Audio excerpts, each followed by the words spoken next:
जगत सारा क्षणिक है और आत्मा एक नित्य है। आत्मा का अनुभव बस एकमात्र नित्य है।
चैतन्य स्वभावी भगवान आत्मा अनादि अनंत शुद्ध चैतन्य मात्र है। ज्ञान मात्र है। मैं शुद्ध चैतन्य मात्र, ज्ञान मात्र, भगवान आत्मा हूं।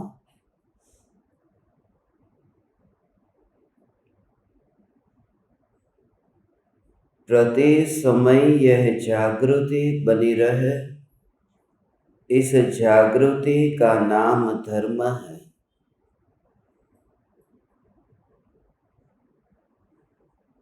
अनंत ज्ञानियों की यही पुकार है।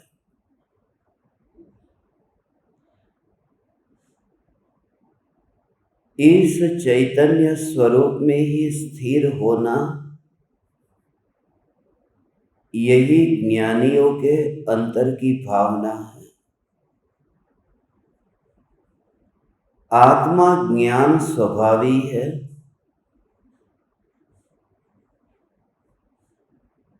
यह ज्ञान मुझसे दूर नहीं है। यह जो अनुभव में आ रहा है यह ज्ञान है और यही आत्मा है। आत्मा ज्ञान स्वरूप है। आत्मा ज्ञान स्वरूप है, ऐसा स्वीकार ही आज्ञा है। परम कृपालु देव ने अनंत ज्ञानियों के उपदेश को निचोड़ करके हमें परोसा है।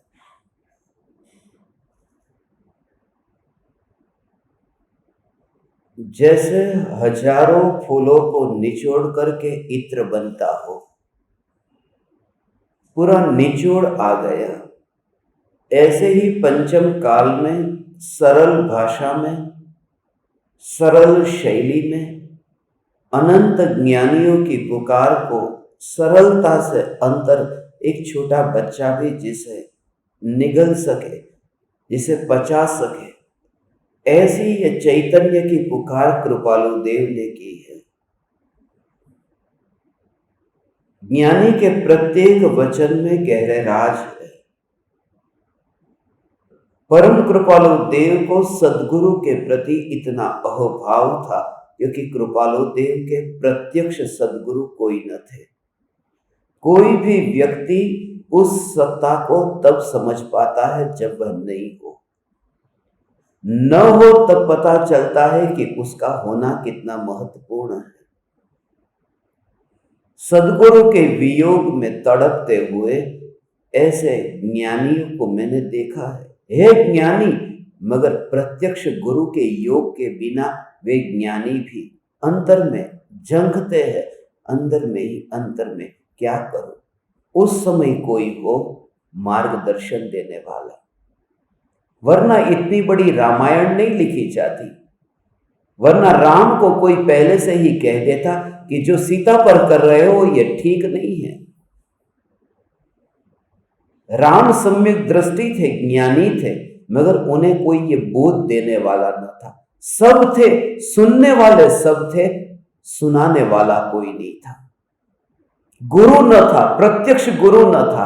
प्रत्यक्ष गुरु के योग में इतनी बड़ी रामायण खड़ी नहीं होती।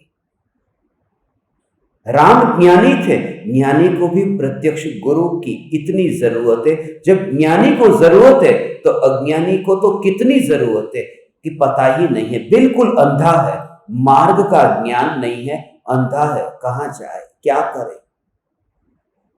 इसलिए प्रत्यक्ष तस्वीर काम में नहीं आएगी, क्योंकि तस्वीर इशारा नहीं करती, तस्वीर हमारे वश में चलती है। और प्रत्यक्ष गुरु के वश में शिष्य को चलना होता है।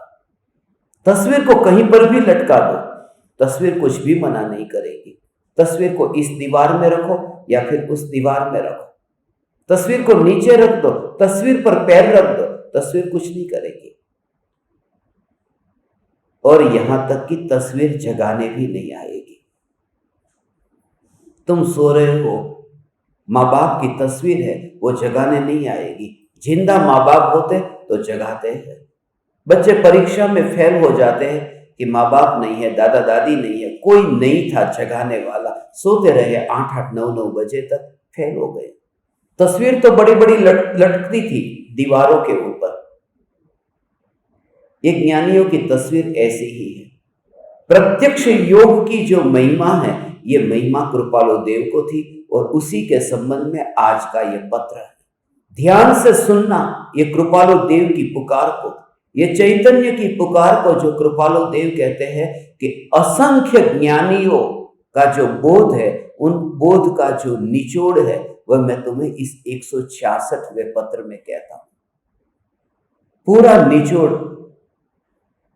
और कृपालु देव के शब्द में असंख्य ज्ञानियों का ये अनुभव है, और वो मुझे कहा है, असंख्य ज्ञानियों ने ये बात मुझे तुमसे परोसने के लिए।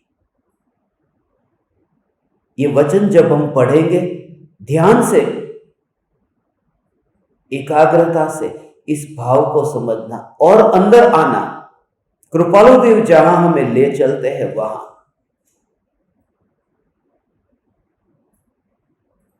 जाना है, वहीं पर ही पहुंचना है, सिर्फ जाना नहीं। कृपालु देव ने जितना प्रत्यक्ष सदगुरु पर जोर दिया है, उतना जोर अब तक के पिछले 2500 वर्षों में लिखे गए जितने जैन शास्त्र है, किसी में भी नहीं लिखा। फिर वो गृहस्थ के हो या मुनि के हो, कहीं लिखा हो तो कोई मेरे पास में लेके आए उस शास्त्र को। 1500 शास्त्रों में मैंने कहीं नहीं पढ़ा है। जो प्रत्यक्ष गुरु की महिमा और है, वरना ये 2 प्रकार के सम्यक दर्शन न होते। बात की, मगर वो महिमा की बात कर रहा हूं, तन्नी सर्गात अधिक मात्वा। वह सम्यक दर्शन 2 प्रकार का होता है, नैसर्गिक भी होता है, अधिगमज भी होता है। अधिगमज का भाव यही तो है। अधिगमज माने प्रत्यक्ष गुरु के योग में। और प्रत्यक्ष गुरु का योग का मतलब यह नहीं कि अभी तुमने प्रवचन सुना, तुम अपने कमरे में गए और तुम्हें सम्यक दर्शन हुआ, वह प्रत्यक्ष नहीं, वह परोक्ष। प्रत्यक्ष की महिमा है, इसलिए तो प्रत्यक्ष ज्ञान दीपकों की महिमा है। वो प्रत्यक्ष परोक्ष का जो भेद है, वो इस वजह से ये प्रत्यक्ष की महिमा है। जो कृपालु देव ने प्रत्यक्ष ये शब्द का जो उपयोग किया है, प्रत्यक्ष, क्योंकि वहां बीच में कोई नहीं आता, इसलिए मति श्रुतावती मन परिये केवलानी ज्ञान, ये ज्ञान का वर्णन किया तुरंत ही। बस आद्य परोक्षम, प्रत्यक्ष मन्यत, ये जो सूत्र कहे, आदि के 2 परोक्ष है, बाकी के 3 प्रत्यक्ष है। ये प्रत्यक्ष और परोक्ष के भेद से ये शब्द तो वहां पर भी थे, ज्ञान के साथ में ये शब्द का उपयोग होता था। कृपालु देव ने गुरु के साथ में इनका उपयोग किया। परोक्ष ज्ञान और प्रत्यक्ष ज्ञान, कृपालु देव कहते हैं प्रत्यक्ष ज्ञान यही तो सद्गुरु है। ये प्रत्यक्ष ज्ञान जो है ये सद्गुरु है। माने केवली परमात्मा का जो ज्ञान है, केवली परमात्मा के साथ में प्रत्यक्ष गुरु की तुलना की है, केवल ज्ञान के साथ में, और उसी का कनेक्शन जोड़ा है प्रत्यक्ष सद्गुरु समने ही परोक्ष जिन उपकार। वो तीर्थंकर भगवान का उपदेश भी उतना नहीं है जितना अभी सामने जो गुरु है, वो प्रत्यक्ष गुरु, वो केवल ज्ञान समान है, वो केवली के समान है। प्रत्यक्ष मन्यता, आद्य परोक्ष, ये 2 ज्ञान के भेद तत्वार सूत्र में समझाए, और उसके गहरे रहस्य जो है उसे हम और गहराई से समझे। भगवान, ये पत्र, ये भी मेरे जीवन का एक सपना था, ज्ञान दीपकों को ये बांटने का, ये परोसने का। ये जो आज 5 वचन जो हम समझने वाले हैं वो पूरे में निचोड़ आ जाता है, इसलिए मैंने निचोड़ कहा। फूल को निचोड़ करके जैसे इत्र बनता है, छिड़क करके कोई जाता है, पता नहीं चलता फूल कहाँ थे।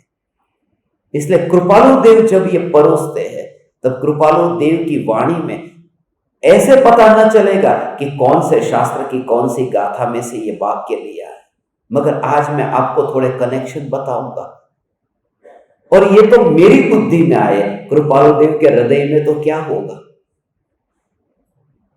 और फिर भी इतनी अनहद करुणा थी, प्रत्यक्ष सद्गुरु की ही महिमा, क्योंकि उन्होंने यही कहा परोक्ष में जो गुरु है, परोक्ष में जो भगवान है, उन भगवान का उपकार भी उतना नहीं है।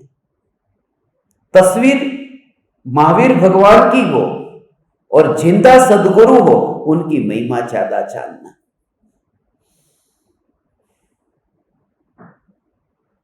सूरज की तस्वीर के संपर्क में जाकर के दिए नहीं जलते, प्रत्यक्ष जलते हुए दिए के योग में रहकर दिए जलते। सूरज की तस्वीर से कमरे का अंधेरा नहीं मिटता, प्रत्यक्ष दीपक जल जाएगा, मगर वो प्रत्यक्ष सामने हाजरा हजूर, उससे वो अंधेरा मिटेगा। महावीर भगवान की तस्वीर से प्रत्यक्ष सद्गुरुदेव, ऐसा ही तुम तो ऐसा ही समझो, मैं तो ऐसा ही समझू, कृपालु देव यहां है, क्योंकि आंखें 4 हो रही है।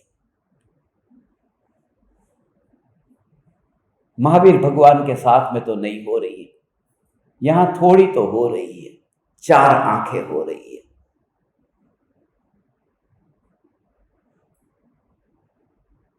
इसलिए कृपालु देव ही मार्ग दिखाते हैं, कृपालु देव ही दिशा निर्दिष्ट करते हैं।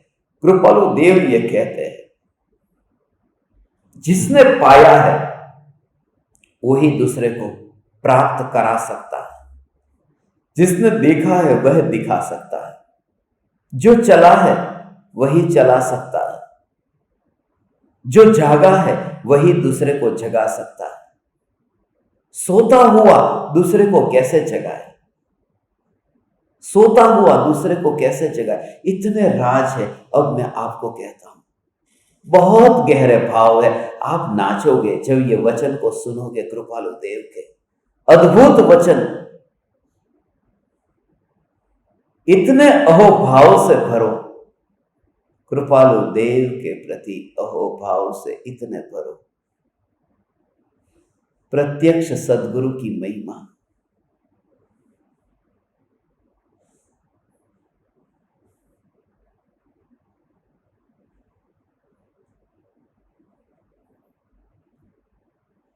साक्षात तीर्थंकर परमात्मा के योग में जो सम्यक दर्शन पाया, उस समय उसे नया कुछ नहीं करना पड़ा।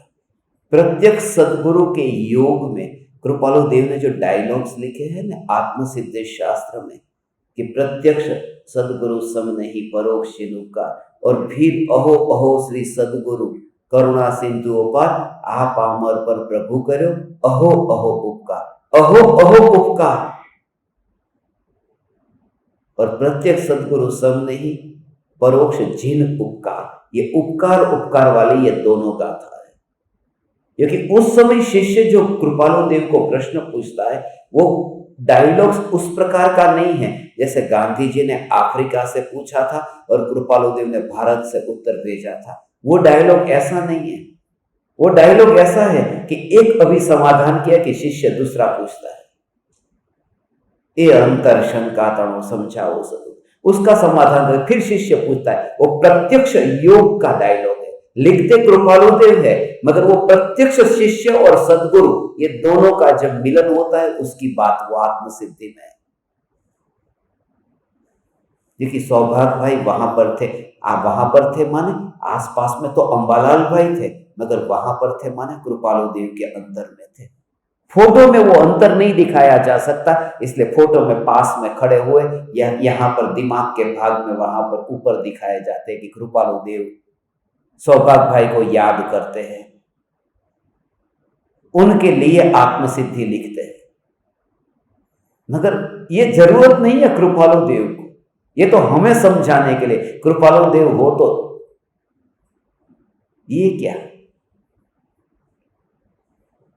जब ऐसा अंतर में प्रत्यक्ष सदगुरु, क्योंकि उस समय क्या है कि नया नहीं चबाना पड़ता, वो बिल्कुल मिक्सचर करके बिल्कुल ठीक तरह से वो तात्कालिक मिला, थोड़ा दूर गया फिर वो आनंद नहीं आएगा, फिर उसके लिए फिर पूरा तब तक तो इतना कचरा इकट्ठा करके वो बाद में वापिस आना बहुत मुश्किल है।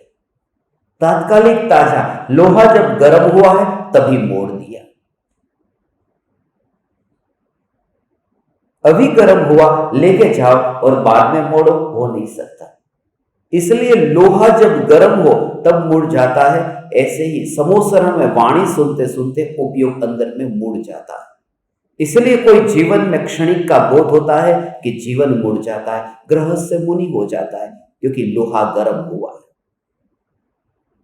लोहा गर्म हुआ है। इसलिए तो जब भी जिन्होंने दीक्षा ली उस घटना के काल में ही क्यों, जैसे नीलांजना की मृत्यु हुई उसी समय दीक्षा ली, ऐसा नहीं 4 दिन बाद। पशुओं की पुकार सुनी उसी समय दीक्षा ली, ये क्यों?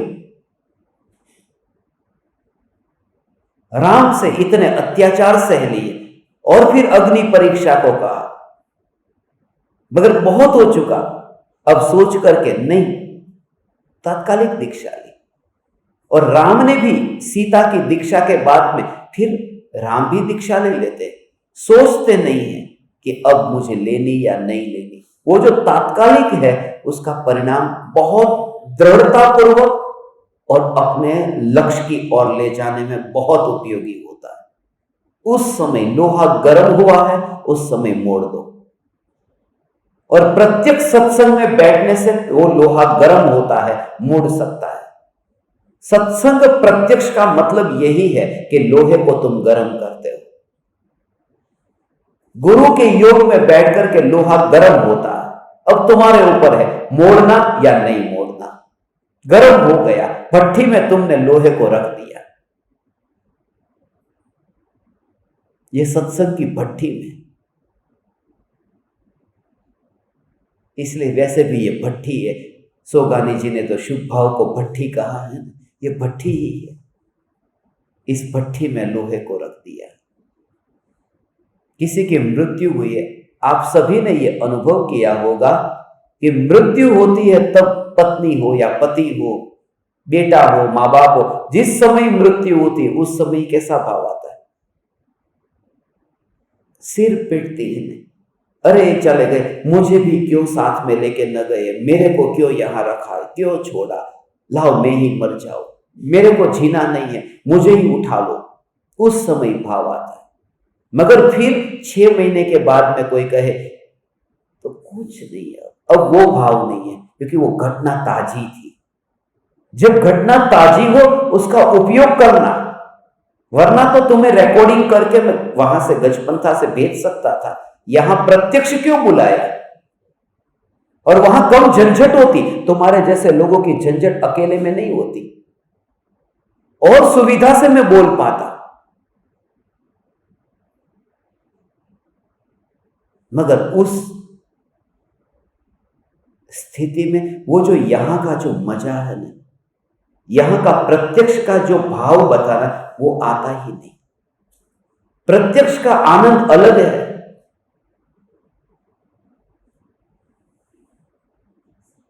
ये प्रत्यक्ष का कृपालु देव ने ऐसा ही प्रत्यक्ष की महिमा जो बताई, उस समय तुम मोड़ दो जब ये चल रहा है। इसलिए तो उस समय जब मोड़ देते, तभी तो समोसरण में केवल ज्ञान पा जाता है। जीव गया था अज्ञानी, घर पे वादा करके आया था कि अभी आया समोसरण में जाकर के, और फिर जानता है कि कौन सा घर था, वह केवल ज्ञान में। ये प्रत्यक्ष सत्संग की महिमा जाना।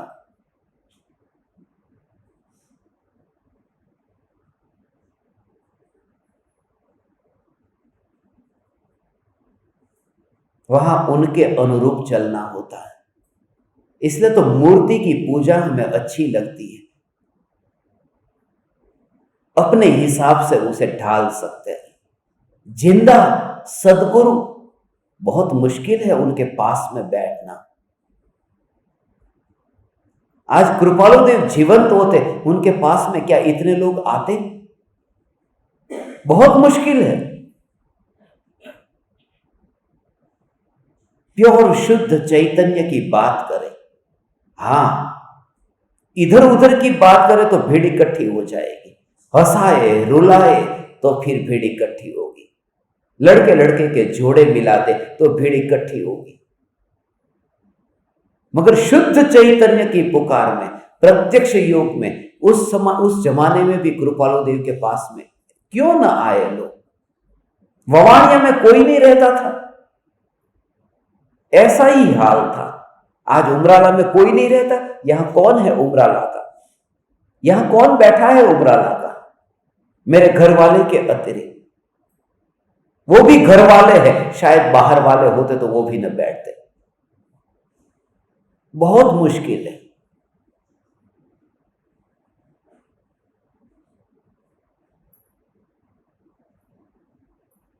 क्योंकि वहां उनके अनुरूप चलना था। वो कहते उठो उठो, वो कहे बैठो तो बैठो, वो कहे यहां प्रवचन हॉल में आज के बाद में किसी का मोबाइल नहीं आएगा। आज के बाद अब नहीं आएगा किसी का भी फोन। तो वहां उनके अनुरूप चलना पड़ता है। और तुमसे कोई करोड़ों रुपये नहीं मांग लिए, तुमसे कोई दान नहीं मांग लिया, तुमसे सिर्फ इतना कहा कि तुम जो डुबकी लगाते हो उसमें जो बाधा पहुंचाता है, उस झंझट को यहां अंदर लेकर मत आओ, तो तुम्हारे भले के लिए। और उतना भी यदि तुमसे नहीं होता और कामना सिद्धशिला की और सिद्धपुर की करते, ये ड्रामा बंद करो, बाहर बैठो, तुम गलत जगह पर आ गए।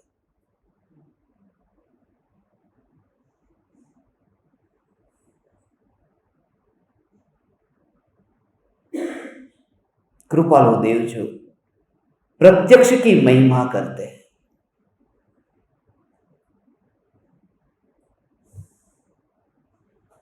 वो स्वरूप अद्भुत है।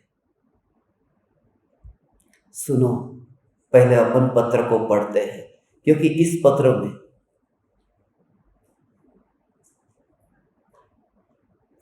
कृपालु देव जो 5 ऐसे वचन, 5 वाक्य वो जो कहते हैं,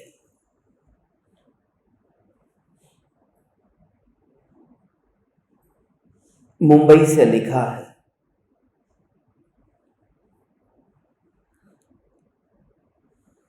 कल का जो पत्र था 165वां था, आज 166वां। कल का था वो 42वां बोल था, आज 43वां था। वो पास पास में ऐसा ही कनेक्शन जम गया।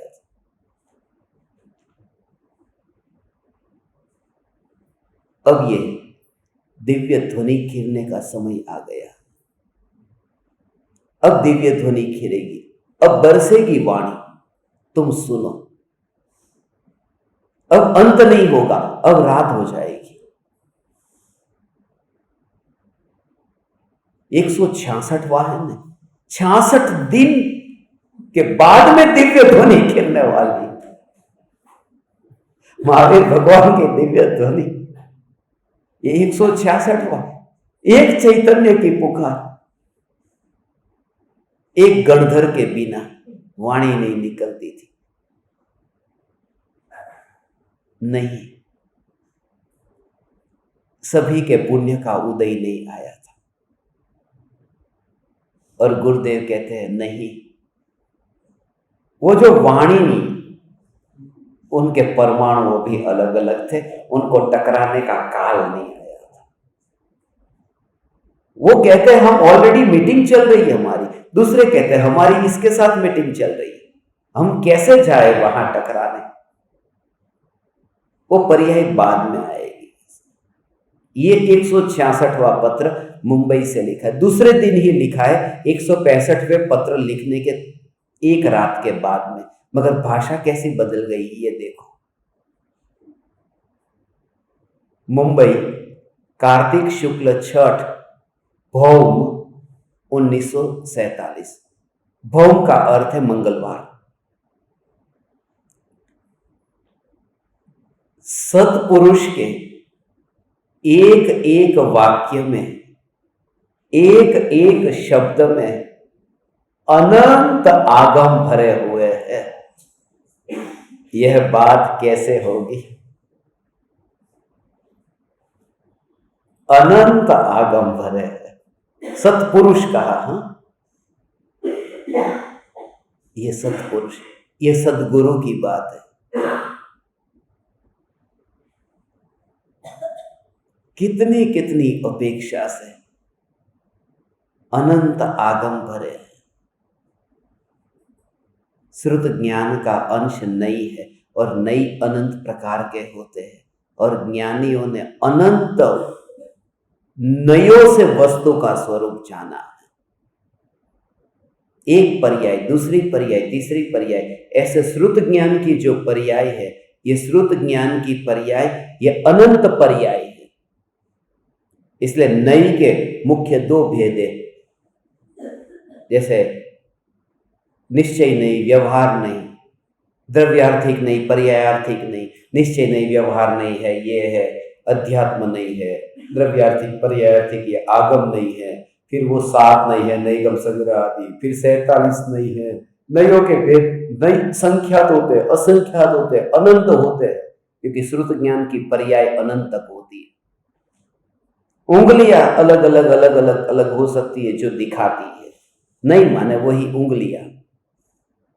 चांद को अलग अलग दृष्टिकोण से दिखाया, किसी ने यहां से दिखाया, किसी ने यहां से दिखाया, और सभी ने कहा कि उंगली को मत देखो, चांद को देखो। और हम उंगलियों को गिनते रहते, एक उंगली, दूसरी उंगली, इस नई से ये है, इस नई से ये है, इस नई से ये है, मगर है क्या सत्य ये कहो।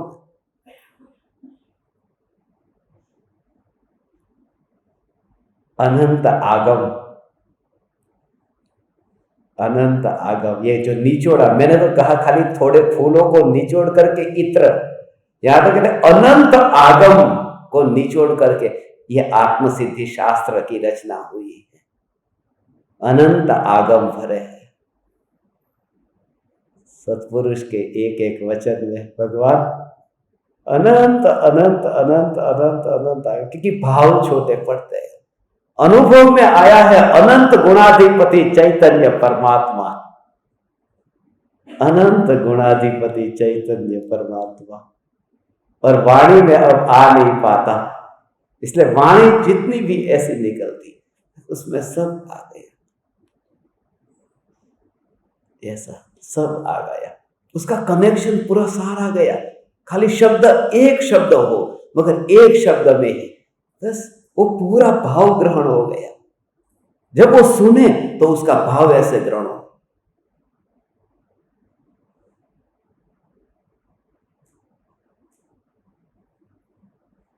किसी ने कहा देखो मां आ गई, बच्चे को कोई कहे मां आ गई, अब मां को आता हुआ देख करके बच्चे को क्या लगता है, मां आई। वहां एक मां शब्द सुना है, मां, मगर उसको ऐसा नहीं लगता कि मां आ गई। उसको लगता है बस खाना आ गया, पीना आ गया, कपड़े आ गए, और ये आ गया, वो जो भी, वो मां के भाव में ही सब कुछ आ जाता है। एक एक को बोलना नहीं पड़ता, एक एक चीज को थोड़ी अब याद करना पड़ेगा कि तुझे जो चाहिए।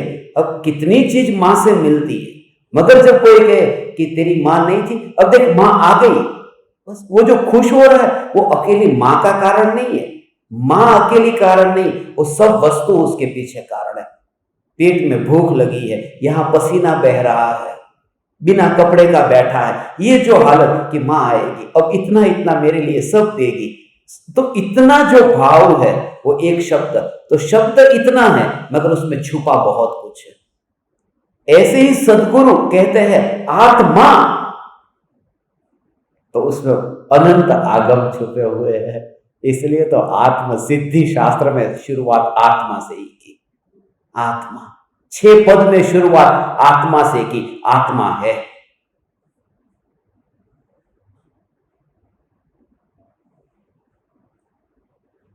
ये आत्मख्याति,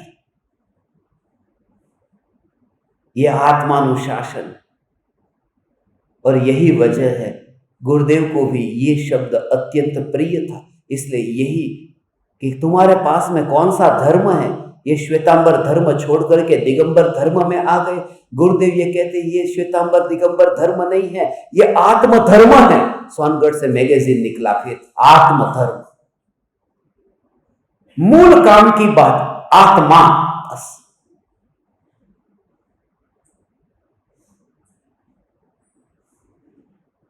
और कुछ भी नहीं, उसे कुछ भी नहीं देना। मेले में यदि कोई बच्चा खो जाए और उस वही मां है, वही मां है। आज सुनो तो, ऐसा चैतन्य परमात्मा है भगवान, मेले में मां खो गई है। बच्चा शिकायत करता है मेरी मां खो गई, मेरी मां खो गई। किसी सज्जन ने देखा, उस सज्जन ने कहा मां नहीं खो गई है, तू खो गया। मां नहीं खोती, खो गया तू है।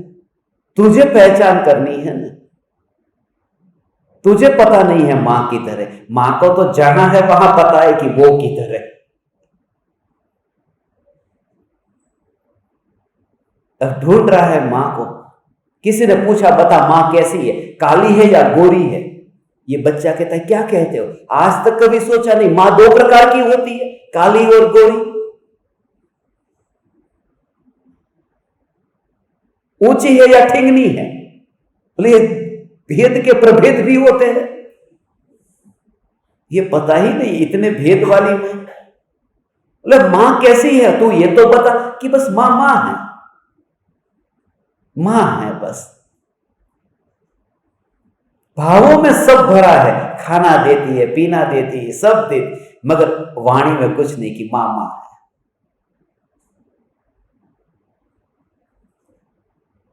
अब एक एक को पूछता है क्या ये तेरी मां है? बोले नहीं है। ये तेरी मां है? नहीं है। ये तेरी मां है? अब इतनी बार उसको जब कितने लोगों के पास में लेके गए, कितनी महिलाओं को दिखाया, वो कहता है कि नहीं है, नहीं है, नहीं है। फिर चिल्लाया जोर से ये तेरी मां है? तो भी उसने कहा नहीं है।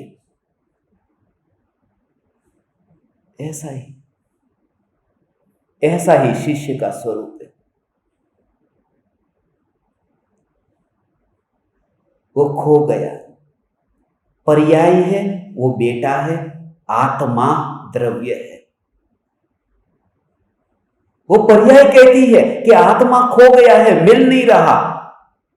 गुरु कहते हैं आत्मा नहीं खो गया, तो पर्याय तू खो गई है। आत्मा तो सत्ता स्वरूप है, जहां ज्ञान का घनपिंड है। वो ज्ञान का घनपिंड है ना, वो थोड़ी खो गया है।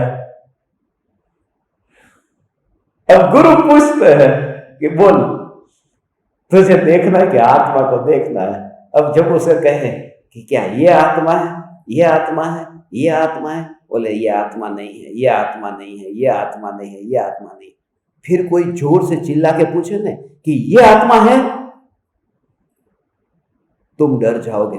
जब सामने वाला है ना, दुकान पर भी तुम जाओ ना, 4 बार साड़ी देखो और 5वीं पसंद न आई हो ना, तो भी एक बार तो बोलना पड़ता है पहले से अच्छी है मगर थोड़ी और अच्छी दिखाओ, नहीं तो पता है कि वो दुकानदार ये भी अच्छी नहीं है, झूठ बोलना पड़ता है कि पहले से तो अच्छी है।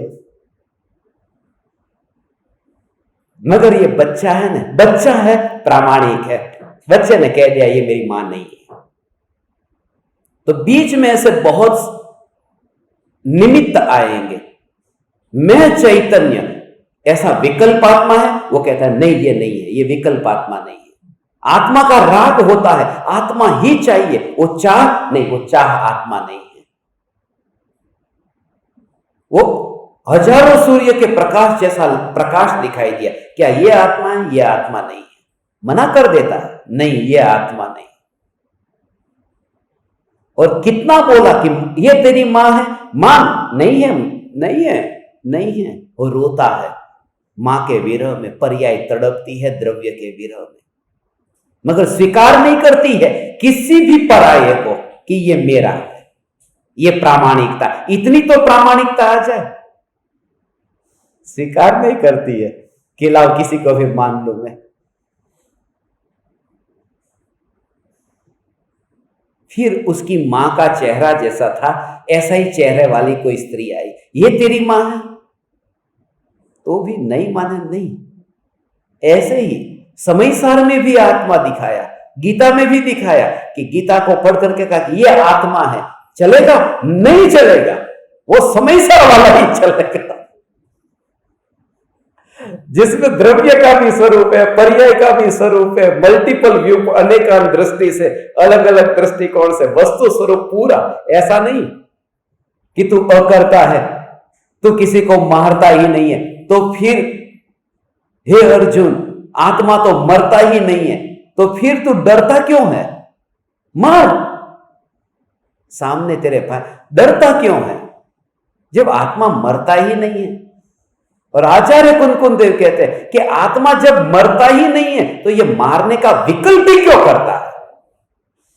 मार ऐसा नहीं, ये विकल्प ही क्यों करता है? फिर तुरंत ही अंदर आ जाता है। बहुत गहरा अंतर है, जो अंदर जाए वो समझ पाए। गुरुदेव के प्रवचनों को सुनकर के कोई आदमी बोला था कि एक महाराज साहब के पास में गया और स्वामी जी मैं आपके पास आया, वो महाराज साहब भी आपके जैसा ही बोल रहे, ऐसा बोले। बोले बहुत अच्छी बात है, फिर इधर आना कैसे हुआ? आपके जैसा ही बोल रहे हैं तो उधर ही फिर विश्राम करते, इतने सावधान होकर के यहां क्यों आए? बोले आपके जैसा ही बोलते, माने आप जैसे शब्दों का उपयोग करते ऐसा ही उनका है। वो क ख ग घ उनके अलावा कुछ आता ही नहीं उनकी वाणी में। आपकी वाणी में भी क ख ग वाली जो बात आती वही आती है। 12 खड़ी तो ये जावे, पछी कक्को तो ये जावे। आप जो शब्द बोलते वही शब्द वो बोलते। शब्द अक्षर वो है, मगर वो जो भाव से निकला है गुरुदेव के अंतर से, भगवान ओ शब्द नहीं, शब्द का भाव, भाव ओ आज मैं तुझे न छोड़ूंगा। आज सुनो तुम इस रहस्य को, बैठो तुम थोड़ी देर, आज बैठना हो, जाना मत जल्दी, क्योंकि इसमें जो भाव बताने का भाव आया है, कृपा हो भाव, ये तेरी मां है? नहीं है। ऐसा ही हो। अब पुलिस वाला पूछता है ये तेरी मां है? नहीं है। मेले में खो गया, अब करे तो करे क्या? उतनी देर में वह बेटा जोर से दौड़ा और जाकर के किसी स्त्री से ऐसे जाकर के चिपक गया। ये पुलिस वाला गया उसके पास, बच्चे को पूछा, क्या ये तेरी मां है? अरे पागल, अब पूछना पड़ेगा, ये तेरे को दिखाई नहीं दे रहा? जिस तरह से वो भाग रहा है, उछल रहा है और गले से चिपक रहा है मां के पास में जाकर के, फिर भी तुम पूछता? ऐसा। मगर पुलिस वाले यदि पूछें तो जवाब दे देना, हाँ मेरी मां, झंझट में मत पड़ना, वरना वहां का लफड़ा बहुत लंबा है। फिर ये मां नहीं है तो कौन है? परस्त्री सेवन के दोष में चल जेल में। फालतू का लफड़ा करने का ही नहीं, हाँ ये मेरी मां।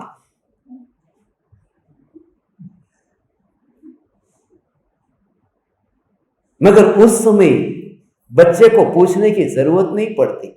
वो जिस तरह से भाग रहा है, पर्याय जब परिणति जब स्वरूप की ओर दौड़ती है, ये दौड़ने का भाव, दौड़ करके जब मां से मिलती है तब वहां कोई विकल्प नहीं है।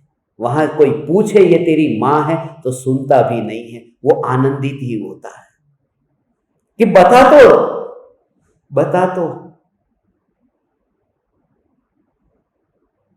सदगुरु ऐसे है, पुलिस की तरह। वो फिर पूछते हैं कि आत्मा मिला? पूछेंगे, झंझट में मत पड़ना, बता देना मिला। अब किसने मां को खोजा? बच्चे ने ही खोजा है ना। पुलिस वाले ने तो खोजा नहीं, बच्चे ने ही अपनी मां को खोजा है। माने शिष्य स्वयं अपनी ही पर्याय, अपने ही द्रव्य को खोजती है, कोई पराया नहीं खोज देता, कोई पराया नहीं खोज देता, ऐसा हो। मगर जब मां मिली तब इतना बच्चे ने किया कि पुलिस वाले के पैर पड़ा कि जब उसने खोजा ही नहीं है मां को तो पुलिस वालों को काहे को पैर में पड़ता है? एक कारण है, क्योंकि उस मेले में इतने चोर लुटेरे, इतने अपहरणकर्ता भी थे। जब तक मां नहीं मिली तब तक उस पुलिस वाले की शरण में रहा, कम से कम बच गया, इधर उधर नहीं गया। कुगुरु के चोर इतने हैं कि सदगुरु की शरण में रहा कि कम से कम आलतू फालतू जगह नहीं पटका। ये प्रत्यक्ष गुरु का, ये प्रत्यक्ष सदगुरु की महिमा है। खोजता शिष्य स्वयं ही गुरु को है, शिष्य स्वयं ही भगवान को, आत्मा को खोजता है। शिष्य स्वयं ही आत्मा की खोज करता है, कोई दूसरा नहीं कर देता। मगर गुरु तब तक उसे उपयोगी हुए हैं। पैर छू लिया, धन्यवाद कह दिया और बेटा मां के साथ अब घर चला गया। अब पुलिस वाला कहे चलो मैं भी चलता हूं, तुम्हारे साथ में जिंदगी भर रहता हूं। कि बस प्रत्यक्ष सदगुरु सब नहीं, परोक्ष जिन उपकार इतना बस विधि नहीं करता हूं। अहो अहो श्री सदगुरु करुणा सिंधु अपार। अहो भाव से भक्ति करता हूं, मगर आप यहां तक कि घर में नहीं आ सकते। जब अंदर में ध्यान में फिर शिष्य जाता है तब गुरु को लेकर नहीं जा सकता। भक्ति इतनी है मगर सुविधा अंदर ले जाने की नहीं है। ये तो कृपालु देव का ये बोध मुझे स्मरण में आया, जो कृपालु देव ने अभी कहा, बता दे इन्हें प्रत्यक्ष के योग में रहने का भाव क्या है। ये तो पत्र में लिखा ही नहीं है, मगर ये भाव आ गया सचमुच।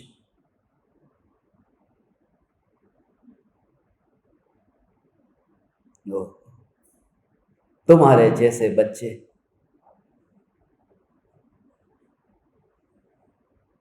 धन्य भागी हूं। मेरा सत्संग चलता है, मेरी जॉब चल रही है पुलिस थाने में। तुम ऐसे ही मां को भूलते रहना, नहीं तो मेरी नौकरी जाएगी।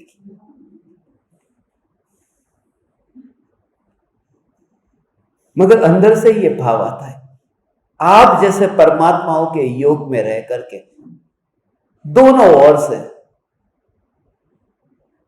बोलना ही पड़ता है, सैंडविच बन जाता हूं। पीछे से वो कहते, आगे से ये कहते, वो कहते बोल, ये कहते बोल। अब क्या करूं, बोलना ही पड़ेगा।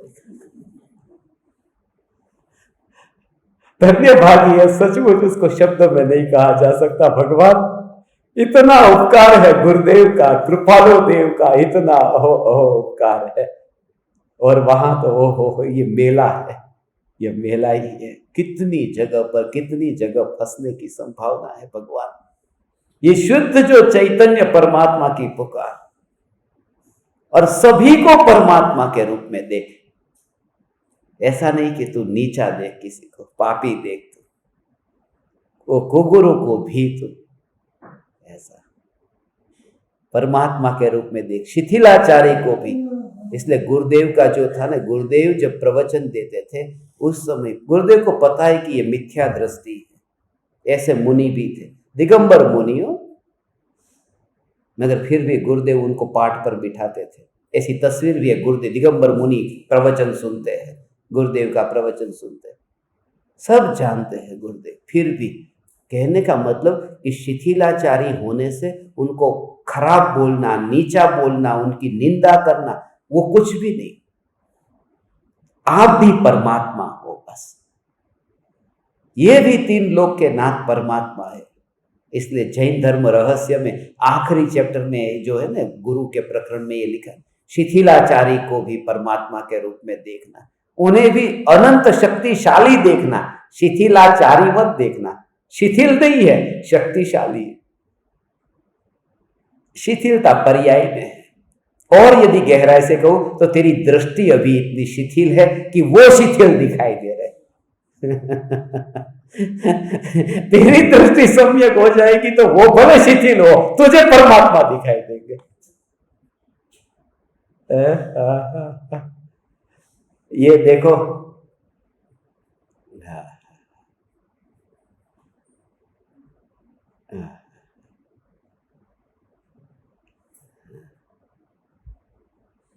नीचे के वाक्य मैंने असंख्य सत्पुरुषों की सम्मति से प्रत्येक मुमुक्षुओं के लिए मंगल रूप माने हैं, मोक्ष के सर्वोत्तम कारण रूप माने हैं। इसे जीवन में अपनाना, ऐसा है। पहले तो असंख्य सत्पुरुषों की सम्मति से, परमिशन लेके बोल रहा हूं, असंख्य सत्पुरुषों की सम्मति से और प्रत्येक मुमुक्षुओं के लिए मोक्ष के, क्योंकि मुमुक्षु है ना, मोक्ष के सर्वोत्तम कारण रूप माने हैं। चाहे कमी ही क्यों ना हो, किंतु मायामयी सुख की सब प्रकार की वांछा को छोड़े बिना कभी भी छुटकारा होने वाला नहीं। इसलिए जब से यह वाक्य सुना है, उसी समय से उस क्रम का अभ्यास करना ही योग्य है, ऐसा समझ लेना चाहिए।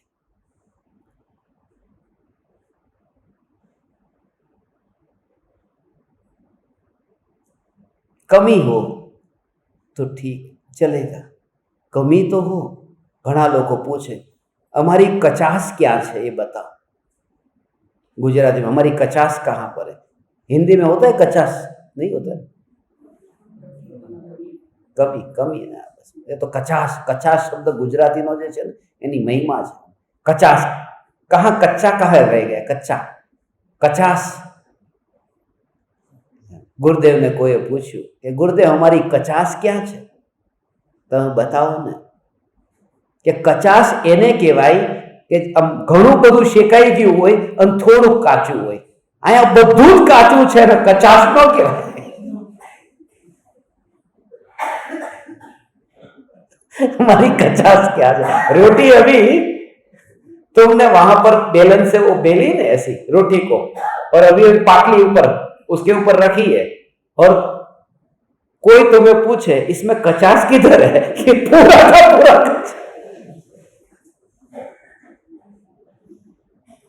ये तो उनकी बात है जो प्रयोग करता है, अभ्यास करता है, डुबकी लगाता है, छूते छूते वो वापिस आ जाता है। उनकी बात है। जिसने चलना शुरू कर दिया है सिर्फ पहुंचने से वंचित रहा है। ऐसा है कि बस ऐसा है। ये कितने सूक्ष्म भाव है, चाहे कमी ही क्यों ना हो, चलेगा, वो 50 रह जाएगी। वो कम से कम रोटी को सेकना तो शुरू कर दिया। तो किंतु मायामयी सुख की सब प्रकार की वांछा को छोड़े बिना,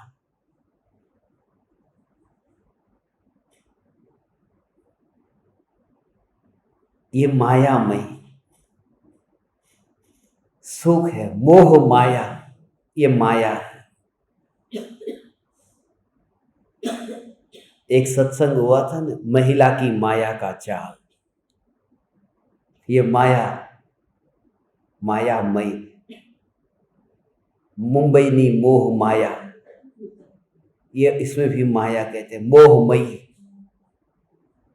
एक सत्संग हुआ था, मोहमयी से मोहजयी, शिविर हुई थी, शिविर हुई थी। कृपालु देव ने माया और भक्ति ये दोनों पर बहुत समझाया।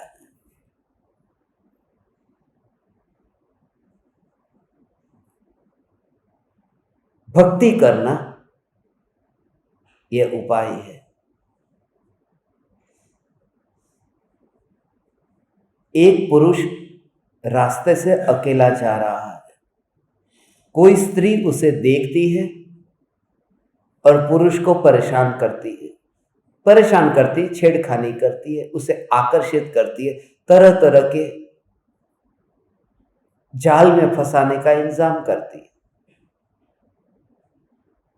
अकेला है ना, मगर वह पुरुष अपनी पत्नी के साथ में निकले तो कोई दूसरी स्त्री फिर ज्यादा झंझट नहीं करेगी। क्यों? क्योंकि ऑलरेडी ऑक्यूपाइड है, मन ऑक्यूपाइड है, मन ऑलरेडी बिजी है, व्यस्त है। कैसे भी फिर वो पत्नी हो, तो साथ में है ना बस। तो ज्ञानी ये कहते हैं कि एक स्त्री साथ में हो तो दूसरी फिर छेड़ती नहीं है, दूसरी नजदीक भी नहीं आती। तो जिस पुरुष के साथ, पुरुष माने आत्मा, जिस पुरुष के साथ भक्ति नाम की स्त्री है, उसे फिर माया परेशान करने नहीं आती। इसलिए कहीं घर के बाहर निकलो, माने घर में से, आत्म स्वरूप में से बाहर निकलो तो भक्ति के साथ निकलना, वो माया परेशान नहीं करेगी।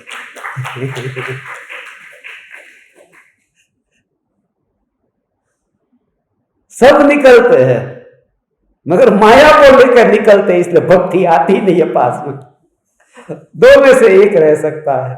इसलिए मायामयी सुख की सब प्रकार की वांछा को छोड़े बिना, ऐसा ही है। हाँ, हो।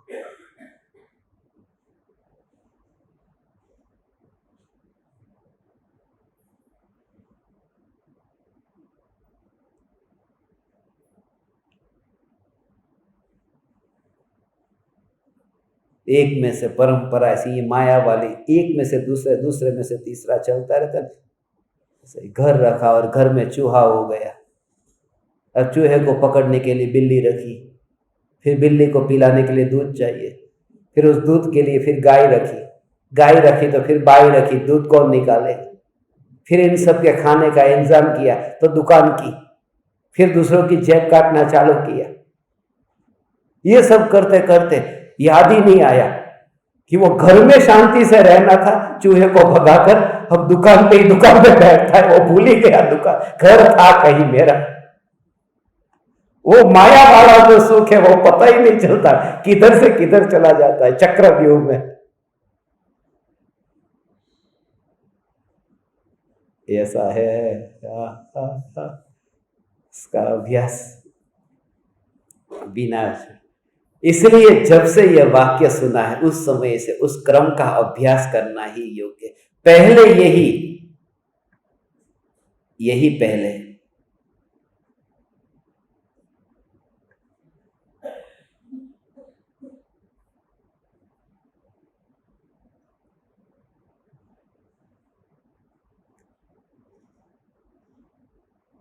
दूसरा, किसी भी प्रकार से सद्गुरु की खोज करना। पहले तो भोगों में जब तक रस है तब तक वो खोज करने क्यों जाएगा? वो माया जाल वाला सुख उसको मीठा लगता है, तो फिर वो भोगों में क्यों, भोगों को छोड़ करके गुरु के पास में क्यों जाए? जो जला है ना, अच्छी तरह से जल गया है, वो किसी वैद्य के पास में मरहम लगवाने जाता है। जो बिल्कुल शांति से बैठा है घर में, वो डॉक्टर के पास क्यों जाएगा? और जाएगा तो भी डॉक्टर पहले पूछते क्या हुआ, और कहे कुछ नहीं हुआ, मैं तो ऐसे ही आ गया। तो डॉक्टर कहे कि जा भाई, सिर दर्द खराब, मेरा दिमाग खराब मत कर, यहां से जा। यहां तो वो लोग आते हैं जो बीमार है, जो घायल है। यहां पत्थर दिल नहीं आते। ये सभा तो जख्मी दिलों की है। इतने घायल होके आए हैं, इतने थक थक के आए हैं, वमन हो गया, इतना धोखा खाया कि उल्टी हो गई थी। धोखा खा खा करके उल्टी हो गई। पेट में दर्द होता है, धोखा तो नहीं खा लिया ना सबसे, क्योंकि डॉक्टर के रिपोर्ट में कुछ आता नहीं है उसको, सोनोग्राफी कराता है तो भी नहीं आता। धोखा खाया हो तो दर्द ज्यादा हो सकता है। संसार का धोखा हो, कोई व्यक्ति की बात नहीं कर रहा हूं, क्योंकि वो भी सुपात्र जीव है, उत्तम जीव है, वरना यहां सभा में बैठता नहीं। बहुत उत्तम जीव। आप सभी के लिए उसने जितनी सेवा करके ये पूरी सफाई उसने की हो, आपको बैठने की, पूरा का पूरा बा को पता है, इतनी इतनी मेहनत करके दिन रात सेवा की, ये पूरा का पूरा। एक एक आप जो बैठे हैं कुर्सी, एक एक का कवर, एक एक करके, कि नहीं, ऐसे जीव यहां पर हमारे द्वार पर आते हैं, चैतन्य के दीवाने। धोखा तो खाया, सबने खाया, और वो बहुत जरूरी है, उसके बिना तो परिवर्तन आ ही नहीं सकता, ये असंभव है। इसलिए कृपालुदेव पहले ये कहते हैं कि माया जाल वाला जो सुख है, उस सुख से तो थक गया है, तो अब तो दूसरी बात सुन। किसी भी प्रकार से सदगुरु की खोज करना। अब किधर जाए, कौन से गांव में जाओ खोज करने के लिए? अब किसी को यह भी लगता है किधर जाए खोज करने के लिए। एक बात तो पक्की है कि घर में बैठे बैठे तो आएंगे नहीं। तीर्थों में जाओ, मंदिरों में जाओ, कोई संस्थाओं में जाओ, कहां जाओ?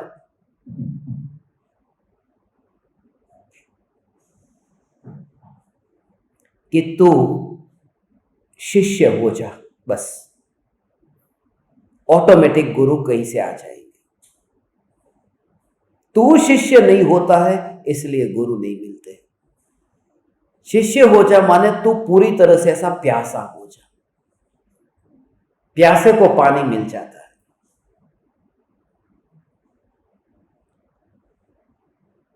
मिल जाता है, जो प्यासे हैं उनको मिल जाता है। कैसे कैसे जीव थे, उनकी अंदर की।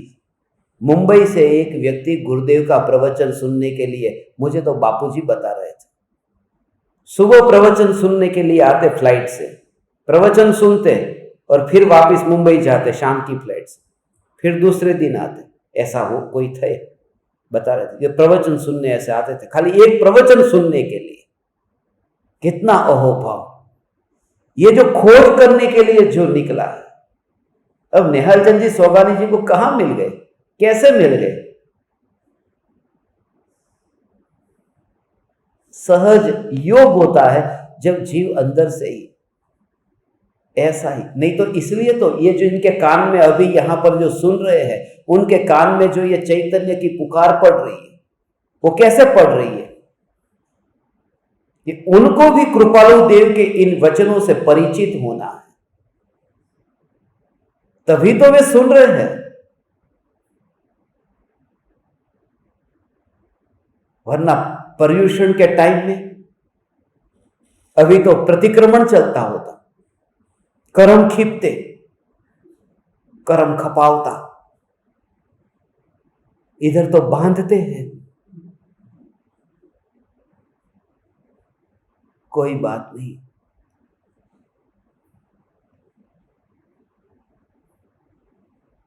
अगली साल थोड़ा ज्यादा खपा देना, इस साल का भी।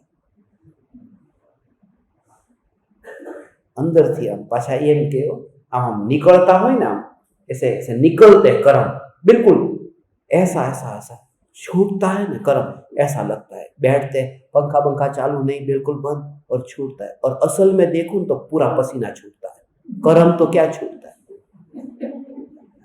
वो बोलते ऐसा कर्म छूटता है, माने ऐसा कि जितना जितना पसीना छूट जाए वो कर्म ही छूट रहा है। तो जो मजदूर मजदूरी करता है कंधे पे उठा के, उनका तो पसीना ही पसीना छूटता है, रोज छूटता है, तो रोज का प्रतिक्रमण हो गया। पसीना छूटने से कोई कर्म छूटते हैं?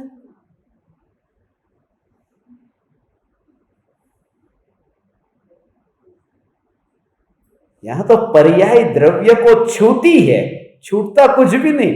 पर्याय द्रव्य को जब छूती है तब वो वहां चला जाता है और अनुभव करता है कि बंधा ही नहीं तो छूटेगा क्या। निर्जरा किसकी होगी? बंद हुआ हो तो निर्जरा हो, बंद हुआ हो तो निर्जरा हो ना। यहां निर्जरा किसकी होगी? भगवान, मेरी निर्जरा यहां पर कर्म की निर्जरा कर, कर्म ने खपावा नहीं। सत्पुरुष के योग में खोज कर तू। और कहते हैं खोज करके फिर क्या करना? उसके प्रति तन, मन, वचन और आत्मा, ये चार बात, तन से, मन से, वचन से और आत्मा से अर्पण बुद्धि रखना।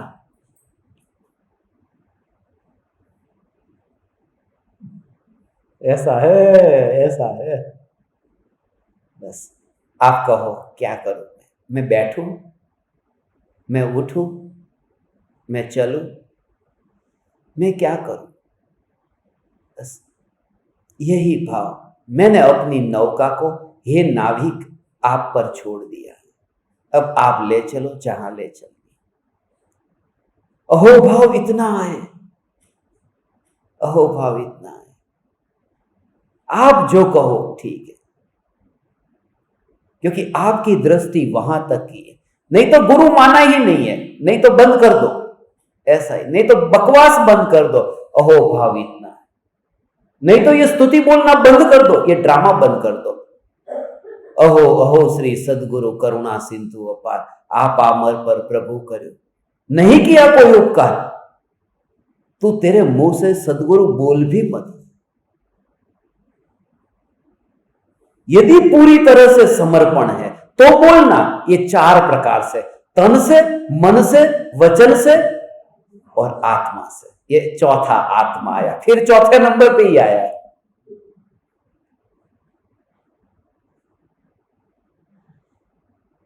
ऐसा ये एक का तो आएगा, आत्मा का एक का तो सब जगह आएगा। अभी मुझे वो भाव आया था एक का। आज सुबह वो आप हुई थी ना बात, कितने पत्ते की? हाँ 13 पत्ता। और उसके बाद में पता चला मुझे, आज तारीख भी 13 थी। 13 पत्ता की बात चली, उसमें एक का ये चौथे नंबर पर आत्मा है। आत्मा में अर्पण बुद्धि, आत्मा से अर्पण बुद्धि। आप जो कहो, मुझे क्या बोलना चाहिए, मैं किस प्रकार से विचार करूं, और ये देह का मैं क्या करूं, और उपयोग को मैं कैसे, कहां, किस प्रकार से, उपयोग का उपयोग मैं कैसे करूं, देह का उपयोग कैसे करूं, वाणी का उपयोग कैसे करूं, विचारों का उपयोग कैसे करूं, और अनुभव किसे करूं। बस ये कैसे करूं, ये चार प्रकार। आप बताओ इन सब का क्या करना चाहिए। व्यवहार से ये 3 मिले हैं, निश्चय से ये मैं एक हूं चैतन्य। आप कहो। यहां तो हम क्या करते हैं कि नहीं नहीं ठीक है, बाकी पूरा कमिटमेंट तो मेरा ही है ना। ऐसा गुरु यदि बोल दे कि तुझे 17 तारीख को नहीं जाना है तो भी चला जाएगा, तो गुरु बोलना बंद कर देना, नाटक मत करना, ड्रामा मत करना, गुरु शब्द बोलना ही मत, गुरुदेव मत बोलना। यह पत्र 17 से पहले ही आ गया। यह सत्य कहता हूं, समर्पण का तो तुम्हें पता ही नहीं। समर्पण माने सब कुछ, फिर उसमें बेटा ये है, बेटी ये है, मां बाप ये है, चाचा चाची ये है, दुकान है, ऑफिस है, कुछ नहीं। आप बताओ मुझे क्या करना चाहिए।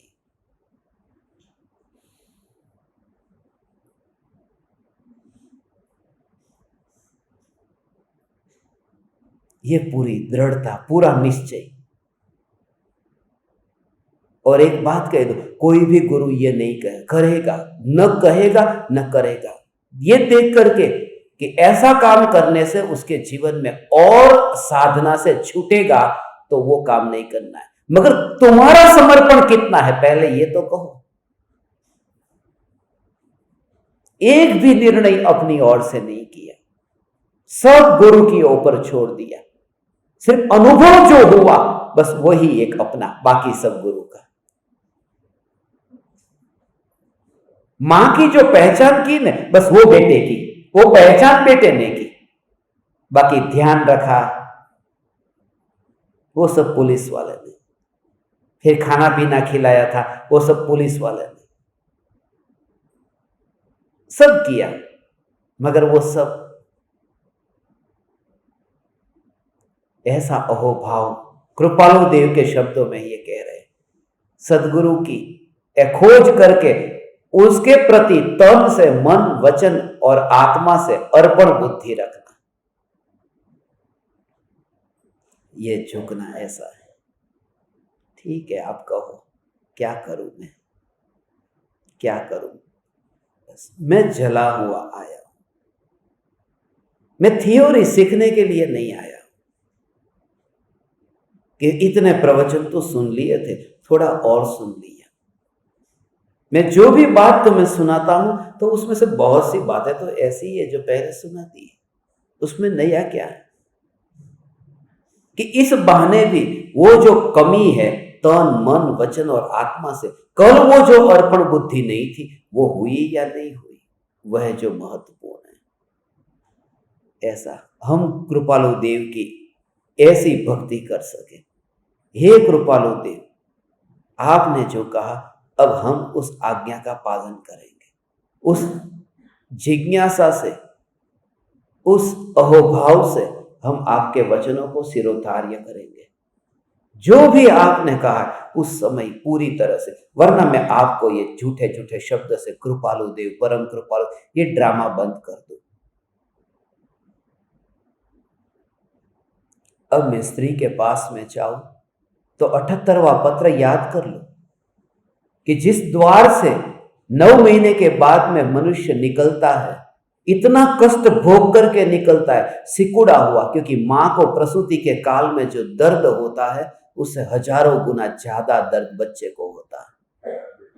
वो भूल गया ये बात अलग है, मगर उस समय दर्द उसने इतना सहा, इतना दर्द सहा कि उस मां के गर्भ से जब बाहर निकला तो जिस छेद में से तू एक कमरे में बंद है और वहां पर तू कितने लंबे काल तक बंद रहा, फिर तुझे किसी ने धक्का मार के निकाला, फिर उस कैद खाने के दरवाजे पर तू दोबारा कैसे जाता है। फिर जब तू स्त्री को भोगने के लिए उस द्वार पर जाता है, तुझे वो द्वार तब का याद क्यों नहीं आता जहां से बड़ी मुश्किल से तू कैद खाने से बाहर निकला। 78वें पत्र में कृपालु देव लिखते हैं, ये उनके शब्द है ये। और अब जब तू भोगने जाए तब ये याद तो कर, खाली कृपालु देव की जय ये मत कर, ये समर्पण, ये अर्पण बुद्धि। हे कृपालु देव, अब मैं आपके वचनों को सिरोधार्य करता हूं।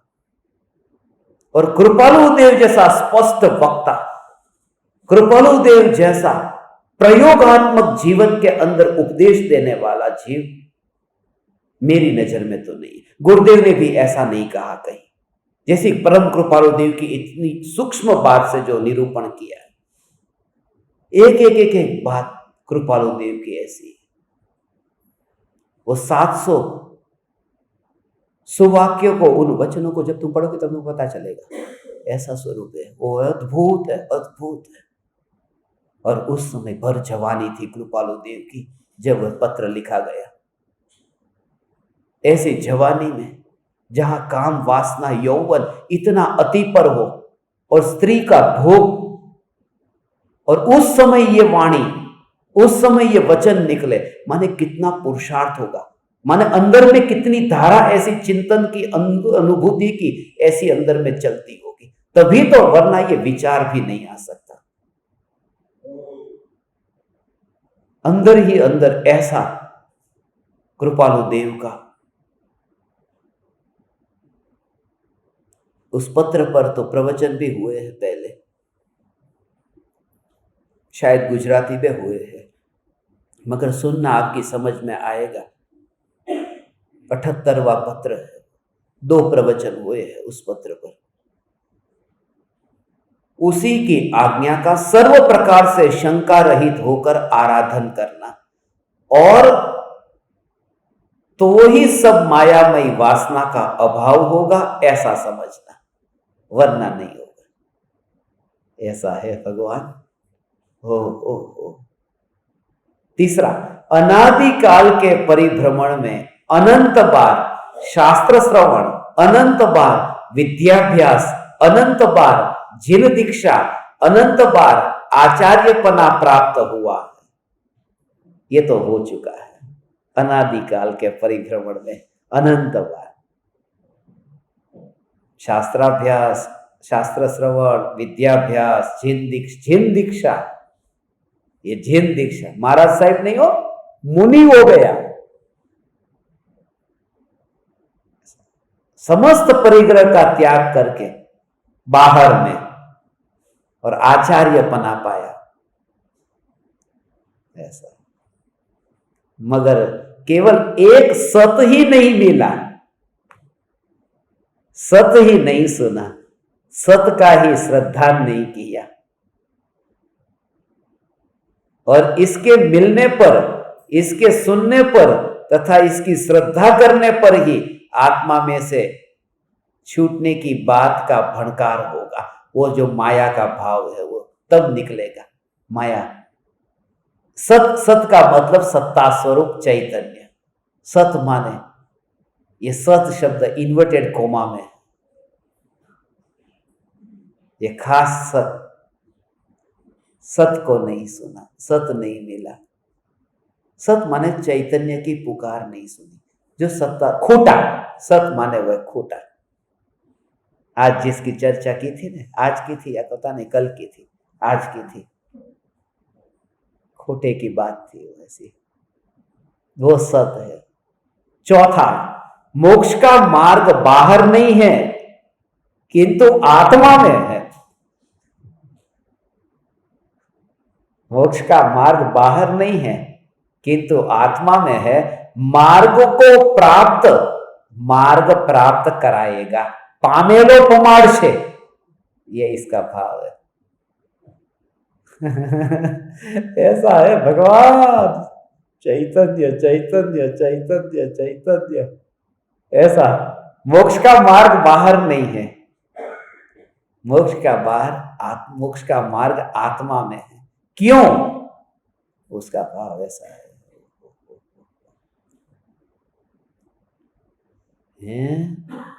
मोक्ष का मार्ग बाहर नहीं है, क्योंकि मोक्ष का मार्ग क्या है? आत्मा की पर्याय है। और आत्मा की पर्याय बाहर कैसे होगी? आत्मा की पर्याय तो आत्मा में होगी, आत्मा की पर्याय आत्मा में होगी, मगर पर्याय तो द्रव्य से अलग है ना, आत्मा में कैसे होगी? तो वो जो शुद्धोपयोग की पर्याय है, जो मोक्ष का मार्ग है, वह आत्मा में है, माने वो ढली आत्मा में है। वो पर्याय जो मोक्ष का मार्ग है वो कहाँ ढली है? कि आत्मा में ढली है।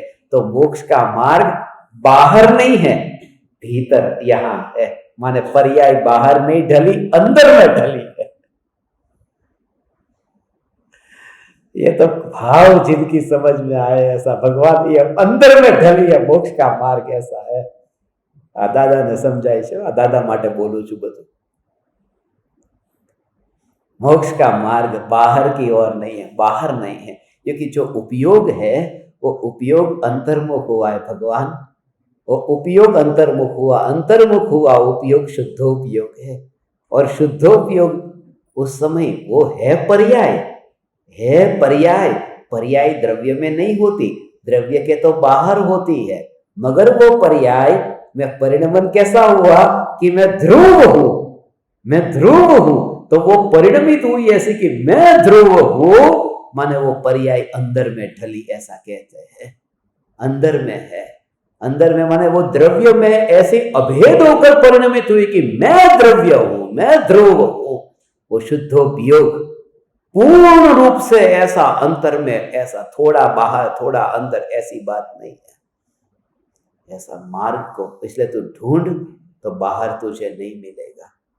इसलिए बाहर में मार्ग नहीं है, बाहर में मार्ग नहीं है, वो पर्याय ये मार्ग है और पर्याय अंदर में जाती है, अंदर में ढलती है। मोक्ष का मार्ग आत्मा में है।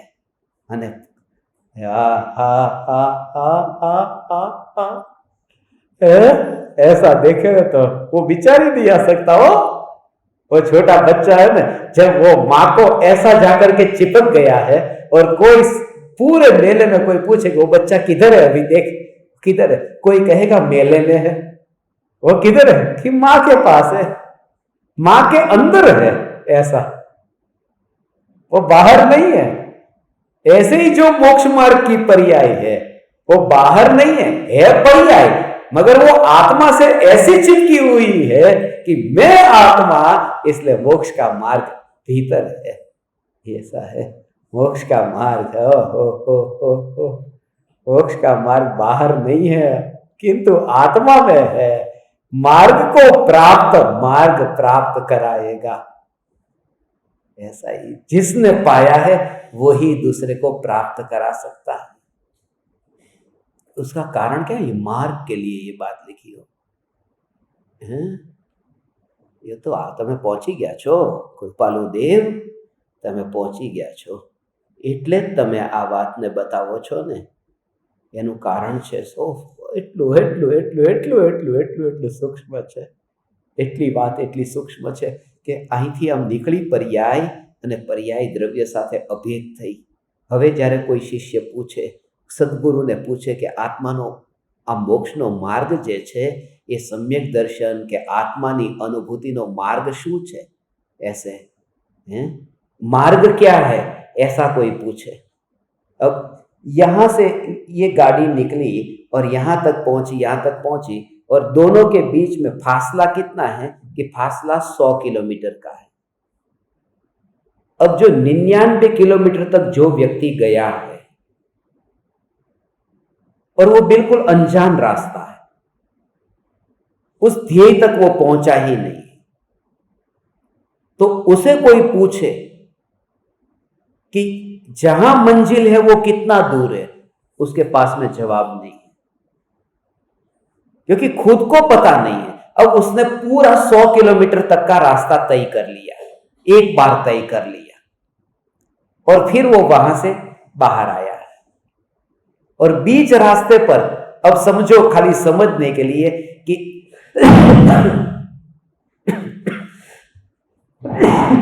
कि कोई बीच रास्ते पर ऐसा कह दे, उसे पूछे कि आगे कितना दूर है, मैं कहां अटका हूं, तो वो वही कह सकता है कि तू भाई अभी 60 किलोमीटर चल चुका है, 40 किलोमीटर बाकी है और 40 किलोमीटर तक का रास्ता ऐसा है, वहां बीच में ऐसा टर्न आएगा, ये आएगा, वह आएगा, वो सब बताएगा, क्योंकि वो एक बार पूरा रास्ता उसे पता चल गया है। अब वो दूसरे को कोई पूछे तो उसको मार्ग दिखा सकता है, कितना दूर हूं मैं। जब कोई शिष्य गुरु को पूछता है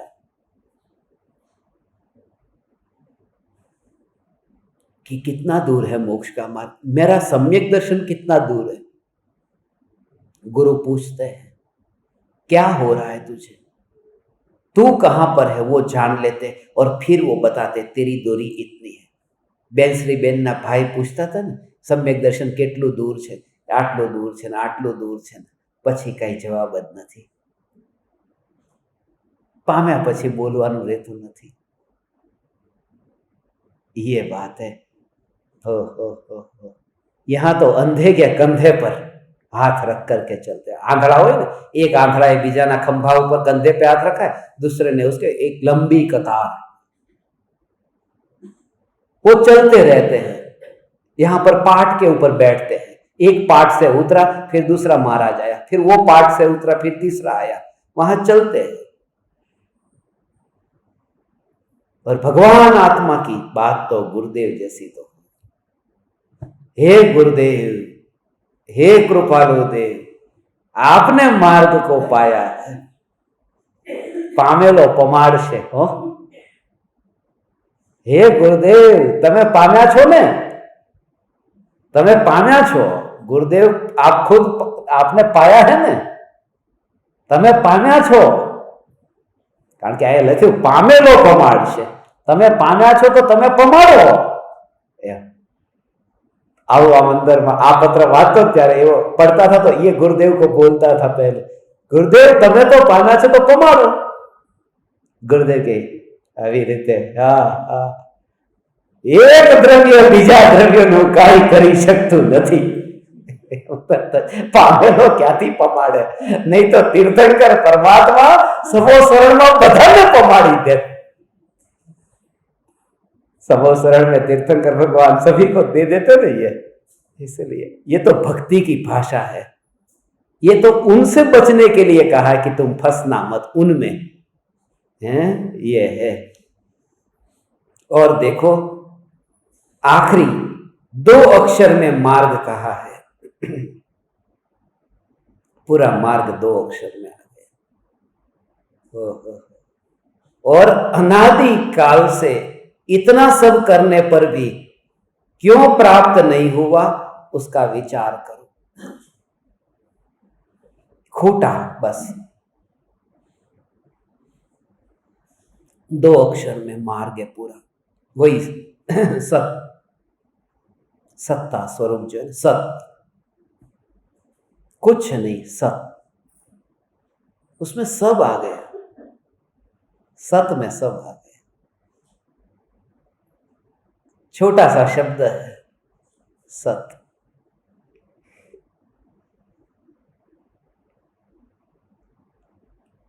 जो भी सत्संग हुआ उसका विचार करो. कहीं पर भी फंसना मत.